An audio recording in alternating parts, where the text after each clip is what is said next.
രക്തം കണ്ടില്ലേ? വേണ്ട.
റഹീം ഹാജി കൊലക്കേസ് അതിസമർത്ഥമായി തെളിയിക്കപ്പെട്ടിരിക്കുന്നു. കുറ്റവാളി പിടിയിൽ, പാവം ചക്രപാണിയാകത്ത്. ഹാജിയാറെ കൊന്നു തള്ളിയ ഞാൻ പുറത്ത്. എന്നിട്ടും ഇന്ത്യൻ പീനൽ കോഡിന് ഷെട്ടി ഒന്നും തൊടാനാവുന്നില്ല. Why? That is money. Money makes power. Power manipulates everything. I'm so rich. Beyond your reach. Narendra Shetty തനിക്ക് പറ്റിയ പ്ലേമേറ്റ് അല്ല കുട്ടി. കുറ്റാന്വേഷണ വൈദഗ്ധ്യത്തിന് ഒരു പോലീസ് മെഡലും വാങ്ങി ചുമ്മാ ഷൈൻ ചെയ്ത് ചെത്തി നടക്കേണ്ടതിന് പകരം ധർമ്മരോഷൻ തലയ്ക്ക് പിടിച്ച് മുഹമ്മദ് സർക്കാർ IPS ഒരു സാധാ സ്ട്രീറ്റ് ഫൈറ്ററുടെ ഗ്രേഡിലേക്ക് ഇറങ്ങിയത് മഹാ നാണക്കേടാണെന്ന് പറഞ്ഞുകൊടുക്കൂടെ പണിക്കറ ഇയാളോട്. It is only muscle power and energy. അത് കൂലിക്കെടുക്കാവുന്നേ ഉള്ളൂ. That is what I do. Always. Always? Why not? രാത്രി ബെഡ്റൂമിൽ നിന്റെ ഭാര്യയ്ക്ക് ഒരു അല്പം കൂടി മസിൽ പവറും എനർജിയും കിട്ടിയാലേ ഉറക്കം ശരിയാവും തോന്നിയാൽ അത് നീ കൂലിക്കാളെ എടുത്ത് തരപ്പെടുത്തി കൊടുക്കാറുണ്ടടാ പന്ന.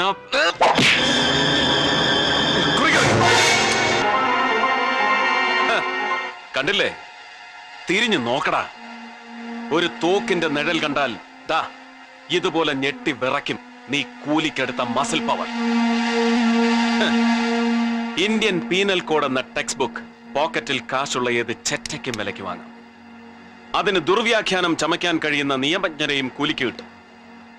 ഏത് നിയമത്തിന്റെയും അന്തസത്തയായ ഈശ്വരൻ എന്ന സത്യത്തെ വിലയ്ക്ക് വാങ്ങാൻ തലമുറകളായി കൊന്നും കട്ടും നീയൊക്കെ സമ്പാദിച്ചു കൂട്ടിയതൊന്നും മതിയാവില്ല നരേന്ദ്ര. വർഷാവർഷം നോമ്പ് നോറ്റും ദിവസം 5 നേരം നിസ്കരിച്ചും മുടങ്ങാതെ ഈശ്വരനെ വിളിക്കുന്ന ഇന്ത്യൻ മുസൽമാനാണടാ ഈ മുഹമ്മദ് സർക്കാർ. അവൻ ഒരു വാക്കേ ഉള്ളൂ, ഒരു സാധാരണ ഭാരതീയന്റെ വാക്ക്. Yes, the D-Day is coming. Beware. I'll react on you. Good luck.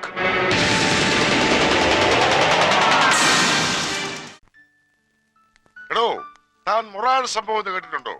Kayyur വെടിവെപ്പ് എന്ന് കേട്ടിട്ടുണ്ടോ? ഇതൊക്കെ ഒരുപാട് തവണ കേട്ടിരിക്കുന്നു സർ. താനൊക്കെ കേട്ടിട്ടേ ഉള്ളൂ. അതിന്റെ മുന്നണി പോരാളിയായിരുന്നടോ ഈ ഞാൻ. അതങ്ങ് പള്ളി പറഞ്ഞാ മതി. ആ പരിസരത്തെങ്ങും ഇദ്ദേഹം ഉണ്ടായിരുന്നില്ല. എന്താ എമ്പോക്ക് തരം പറയുന്നു? എടോ, താനൊരു വിപ്ലവകാരിയുടെ ഇന്റഗ്രിറ്റിയാണ് ചോദ്യം ചെയ്യുന്നത്.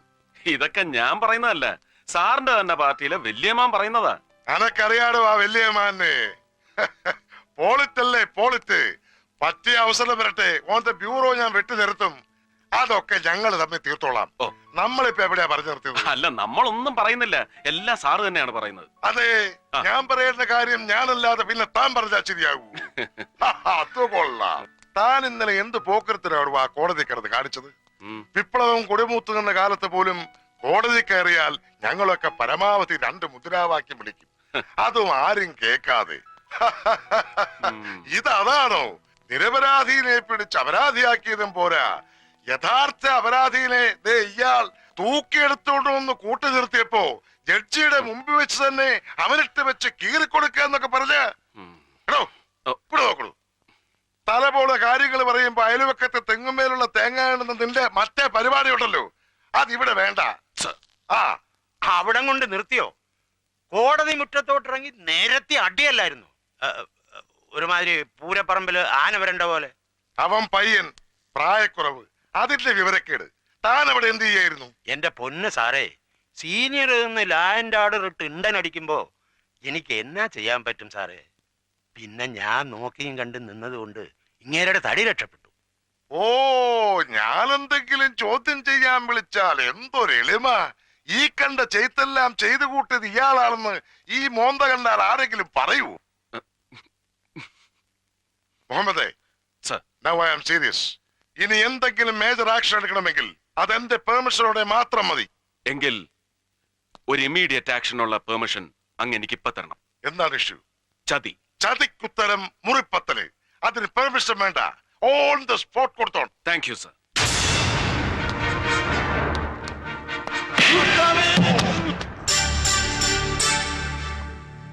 ഇറങ്ങി പോടോ എന്റെ മുമ്പിൽ നിന്ന്. എടാ, തന്നോടല്ലേ പറഞ്ഞ ഇറങ്ങി പോവാൻ?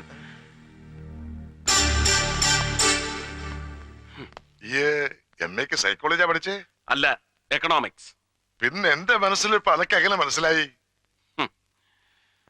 ഈ ഇപ്പൊ വീക്ക് വിട്ട നസ്രാണി പോത്തനല്ലേ ജോൺ വർഗീസ്, നമ്മുടെ DYMന്റെ പിള്ളേരെ വിട്ടിട്ട് ഓലിട്ട് 2 പിഴക്കണമെന്ന് ഞാനും കുറെ നാളായി വിചാരിക്കണു. ഇനിയിപ്പൊ അത് വേണ്ടല്ലോ. എന്താണ് സർ കാര്യം? ക്രിസ്തുമസിന് പോലും പള്ളിയിൽ പോവാത്ത തെണ്ടി മലയാള മാസം 1-ാം തീയതി ആകുമ്പോ ഗുരുവായൂർ കിടന്ന് തിരിഞ്ഞു കളിക്കുന്നത് കാണാം. ഭരണം മാറിയൊന്നും അറിഞ്ഞിട്ടില്ല അവൻ. ഇപ്പോഴും മറ്റവന്റെ ആളാ. ഇവിടെ നടക്കുന്നത് അവിടെ ചെന്ന് പറയും, അവിടെ നടക്കുന്നത് ഇവിടെ വന്ന് പറയും. എല്ലാം കൂടെ ചേർത്ത് പോളിറ്റിക്സ് അങ്ങോട്ട് വ്യൂറും. ഏത് ഷെട്ടി ചാടിപ്പോയി, എനക്കറിയാം. ഓൻ ചതിച്ചതാ ജോൺ. സാരയിലിടൂ, ഷെട്ടിക്ക് താനത്തെ ചൂണ്ടയ്ക്കും കൊളുത്തിനും ബലം പോരാ. എന്താ അടുത്ത സ്റ്റെപ്പ്? വെറും ഒരു റഹീം ഹാജി കൊലക്കേസിൽ ഒതുങ്ങുന്നതല്ല ഷെട്ടിയുടെ ഒരു ക്രിമിനൽ ഹിസ്റ്ററി. അവനെക്കുറിച്ച് കേട്ട അതിശയോക്തികളെല്ലാം ഒരുപാട് ആംപ്ലിഫൈഡ് ആണെന്ന് ആദ്യം എനിക്കും തോന്നിയിരുന്നു. No, too long, too high and very deep. ഇത്ര വലിയൊരു ആന്റി സോഷ്യൽ ആറ്റിറ്റ്യൂഡ് അവൻ മെയിൻറ്റെയിൻ ചെയ്യുന്നതിന്റെ മോട്ടിവേഷനാണ് പിടികിട്ടാത്തത്. സർ, വെറും ഒരു പൊളിറ്റിക്കൽ അപ്പോയിന്റ്മെന്റ് ആണ് എന്റെ ഈ സൂപ്രണ്ട് ഉദ്യോഗം എന്നറിയാം. അത് ഡിമാൻഡ് ചെയ്യാത്ത ഡെപ്തിലേക്ക് ഞാനൊന്ന് ഇറങ്ങിക്കോട്ടെ, അറ്റ്ലീസ്റ്റ് ഇൻ ഷട്ടീസ് കേസ്. ഇടയ്ക്ക് ഒരു അല്പം നാറ്റം അടിച്ചാലും ഒരു പോലീസ് സൂപ്രണ്ടിന്റെ പരിധിക്ക് പുറത്തു നിന്ന് കളിക്കാനും അങ്ങനെ അനുവദിക്കണം, അത്യാവശ്യ ഘട്ടത്തിൽ. അതായത് നിന്നെ അഴിച്ചുവിടണം. പിന്നെ നീ ഒപ്പിച്ചു കൂട്ടുന്ന പുലിവാലുകൾക്കൊക്കെ ന്യായം പറഞ്ഞ് നാട്ടുകാരുടെ മുമ്പിൽ ഞാനൊരു തിരുമണ്ടനാവണം. നാടിന്റെ തന്നെക്കല്ലേ ആവാം.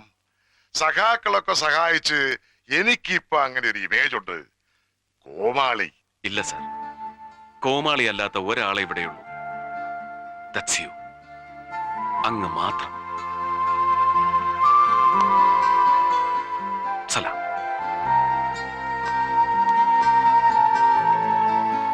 സലാം.